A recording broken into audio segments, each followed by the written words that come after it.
Sam. Hi, Ange. What's the latest team news ahead of the game tomorrow, please? In terms of the other night, everyone got through that okay, so no issues from the other night. Obviously a short turnaround, so the lads still sort of recovering from that, so we haven't really done too much training-wise, but all feel good. And Pape Sarr's back as well, obviously. We had a long trip back, so we'll just assess him after training, but fair to say he'll be involved. I'm not sure to what extent. And then, that's it from Wednesday night. January window done. Dragusin in, Timo Werner. Understand Lucas Bergvall having a medical this afternoon. If that gets done, all in all, happy with that window? Yeah, look, it's been, I think I said last week, I think from our perspective we had some clear objectives in there, and one was we obviously, we had a real sort of gap at centre-back, particularly after letting Maddison and Sanchez go after the window closed last time, and getting Radu in early was great. Obviously getting Timo in early was also excellent for us with the kind of injuries we've had at the moment and absences, particularly with Sonny away, and the beauty of getting them in early is they've already made a contribution. If you leave it to the last day, which would have been yesterday, then it still takes guys time to settle, but they've both settled in really well, and even in terms of outgoings, I think we got some good loans. Alejo left yesterday, and he was developing well with us, but obviously got the injury. But great for him to get some game time now in a good league at a good club. Ashley Phillips, Selfie Divine. So from all those aspects, probably the only disappointing one was yesterday. I thought there was a really good opportunity for us, and the club just didn't feel, they didn't feel it was the right move for us, so disappointed with that, but ended up at Ferrari, so we just have to cop it. Oh, look at you all, eh? You were ready to type away. I was going to pause just to let his phone blow up. You threw me. No, it was a good one, mate. It was a good. You threw me. That's where I go. Sorry. Right. Dragusin. You had a flat day yesterday, so I'm trying to. I was fuck it. Okay. Dragusin, Werner, Maddison, they all had options with big clubs. Bayern Munich, Dragusin, Bergvall, Barcelona. This is great for Spurs fans. What are you and the recruitment team saying to these players? And what do you see this club, where do you see it going under your management? Yeah, look, I don't think it's so much what we're saying. I think it's more what people are seeing. That's the important thing. Because, it's like anything in life, you can try and sell, a vision or sell something to someone. But if there's tangible physical evidence of it, and I think anyone who's watched us sort of in the first half of the year, or since I've joined, have seen the aspirations we have to be the kind of football team that we want to be. So that's not just me saying it, we're actually doing it. Okay, we're not the finished product by any stretch.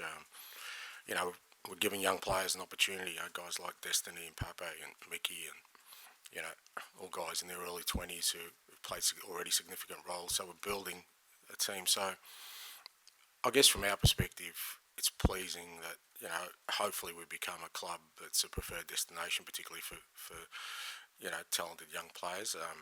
As I said the other day, that there aren't too many hidden gems around. Everyone kind of knows who the talents are, and I really want our sort of, hopefully our point of difference is that I've always felt that your football is your biggest sort of selling point beyond anything else, and hopefully we're showing evidence of that, which is helping us. Finally, not a transfer one, but could be a toughie. Australia v South Korea. Sonny, your captain here. Who do you want to win? Yeah, no, it's kind of a win-win for me. Obviously being Australian, I'd love for them to get through, and then we get Sonny back. But part of me would love Sonny to win an Asian Cup because I know what it would mean to him. I know what it would mean to his country. They put great stock in that competition, and for Sonny and everything he's done for the game, for his country, for his nation. As disappointed as I will be, if Australia go out, I'd love Sonny to go all the way, and don't mind if he misses a couple more games for us. Cheers, Ange. Thank you. Hi, Ange. Good afternoon. James Maddison spoke after the game on Wednesday about how great the freedom that you allow him, but it's still within a structure. How would you describe it from your perspective, please?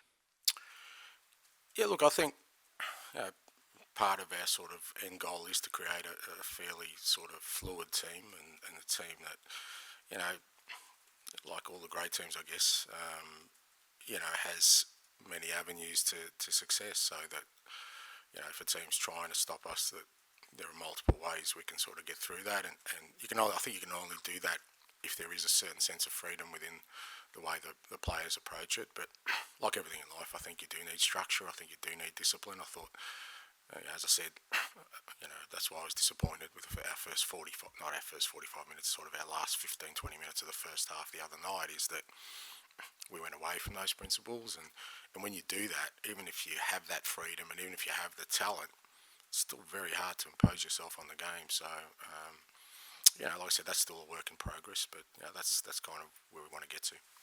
You're back in the top four. How satisfied are you that, despite the injuries, missing some key players for a while, you still managed to keep momentum throughout most of the parts and stay true to your game principles? Yeah, look, I think that's a testament to the players more than anything else, and the character of the players, because we have had some real challenges. We're not the only club, obviously, with injuries, but we've had some fairly significant ones, and that on the back of, pretty much changing everything about the environment. It hasn't exactly been, for want of a better word, stable for the players to really have a launching pad for consistency. And I think this group of players has really sort of banded together really well in terms of the spirit they have, the togetherness they have to overcome these things, where even, in days where, we've had difficulties, our football level hasn't dropped too much, and our results, apart from, obviously, we had a spell, we lost a few games, but even then, we were right in those games, and I think we are where we are today, mainly because of that, because of I think the players and their character, and that's important, because, you can't have just the football, you need the other stuff as well, and sometimes that's more important, particularly when you're trying to build something. Everton this weekend, Goodison Park can be a challenging place. How are you hoping to see the same mindset from your players to apply the game plan properly, despite the atmosphere that can be overwhelming sometimes? Yeah, it can, and it's a tough venue. The supporters there really get behind their team, and even though their results have dropped off a little bit now, when we played them even here, it was a really tough game for us. It's going to be a physical game. We're going to have to be up for those kind of things. We've got a short turnaround, obviously, with the lunchtime kickoff after Wednesday night. So all those kind of things are potential impediments for us performing. But again, going back to my earlier answer, is that that's the kind of things that the players have really risen to those challenges in terms of showing the character and belief. We've gone to some pretty tough venues away from home this year, and I think we've performed really well. We're going to have to again on Saturday, because it's going to be a tough game. You mentioned the young players. I think you've got like the third or fourth youngest squad in the Premier League. Obviously, a lot of talented players come through the academy as well. How do you and the club, I guess, as a whole, ensure that becomes a bit of a golden generation rather than just anything else? Yeah, look, I think it's about opportunity. I mean, I'm not too sure about your reference to the academy. I think we've got a lot of work to do in our academy, and I think Simon Davies is certainly one that's, put a lot of emphasis and priority there, that, we need to be doing better. I don't think we have the production line other top clubs have, certainly not, and even currently. It's why we're investing in some younger players, even for the first team. So, but for us as a football club, that's definitely the way forward. We've got to, obviously my brief at the moment is still very much around first team and building a first team, and I think you can do that whilst giving opportunities to young players. If anything, I think for sustainable success, it's the best way to go, because the team sort of grows together when there's guys of similar ages, as long as you've got good experience around them, and that's what we're trying to do at first team level. But we've still got a lot of work to do at academy level, and like I said, we've got a great man there, Simon, who's worked at some of the best academies there are going around. He knows what's needed, and we've got some good coaches in there now, and this year's been better, but in terms of a production line of young players, I think we're still well behind other clubs. Was that something you noticed straight away when you came in, or was it something that was already a process and started? Yeah, there's already a process in place before I came in, obviously, and like I said, some of that is just around the kind of methodology we use, but also a little bit of opportunity, because I guess, if young players don't feel there's an opportunity here, maybe we don't get the best ones, or we don't provide the opportunity for the best ones. My role in that is to make sure that the good ones we have, or do get an opportunity, and secondly, other good young players around the country, not just around the world, see this as a club where if you're talented, you'll get an opportunity. Bryan Gil, obviously still part of your squad. There were some suggestions that he had options, that he maybe could have gone and perhaps played more regular football, but he wanted to stay and play under yourself. What did you make of that decision? It's not an issue with me. There was obviously a bit of interest in Bryan. There was a bit of interest in a lot of our players. But again, I've said this before, it's not my role to kind of,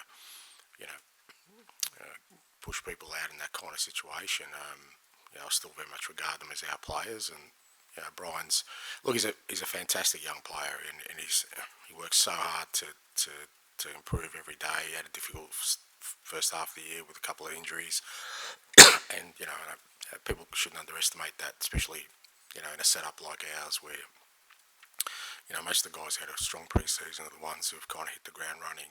He kind of missed out all that, but he wants to improve. He loves the environment here. We love having him part of the group. He's still a young player with plenty of time to develop, and happy to have him around for this second half of the year. Very quick one on James Maddison. Obviously, less than 72 hours between the games. He had cramp towards the end of the first game. Is he in a position where he could start again this quickly? He's a professional footballer, mate. I hope so. Unless he, because if we're going to be playing in Europe, unless he wants to sort of pick and choose which games to play, I'd suggest that Matters will be right for tomorrow. Great. Finish this section with George at the back, please. Hi, Ange. I just wanted to ask you about Richarlison. I know you spoke about how he's kind of feels freer since that surgery, but he's got 7 in the Premier League now, and that started with Sonny in the team. But do you kind of sense that he's kind of relished the opportunity to be the main man since Sonny stepped away, and to kind of help the team as much as possible? Yeah, it's probably one for Richie to answer more, but I think it's helped that he's kind of had a consistent run in the team, for sure. I think any player feels that confidence in himself, and I think the goal is obviously important because that's kind of everyone's measure, but I just think his general game's improving, and that's the main thing for me. That's where I've seen, because the way we play and the kind of player Richie is, I was always confident he scored goals, but we need more than that. And I just think his work rate now defensively, which was really important when we had Sonny up there at the start of the year, hasn't dropped off with Richie there. He's working really hard for the team. I think the K's he did the other night was right up there, and then his link up and hold up play is improving all the time. And see, I love that. I love when players still want to improve and still do improve, rather than just say, well, he's playing for his national team. He's been at this level for quite a while, but I can actually see him developing further, and that's what you want as a manager and as a coach. And for us, he's becoming a really important player. And sort of looking at the kind of team as a whole, do you know what I know you've not really had a chance to pick your best team, but do you know what your best team would be, or has that changed actually from what you thought at the start of the season to now? Best team's the one I put out there tomorrow, because it's never worked that way in my 26 years of football. It just doesn't. You never have everything in place. There's always something that will, and if you think that way, I think you box yourself into a little bit of a corner.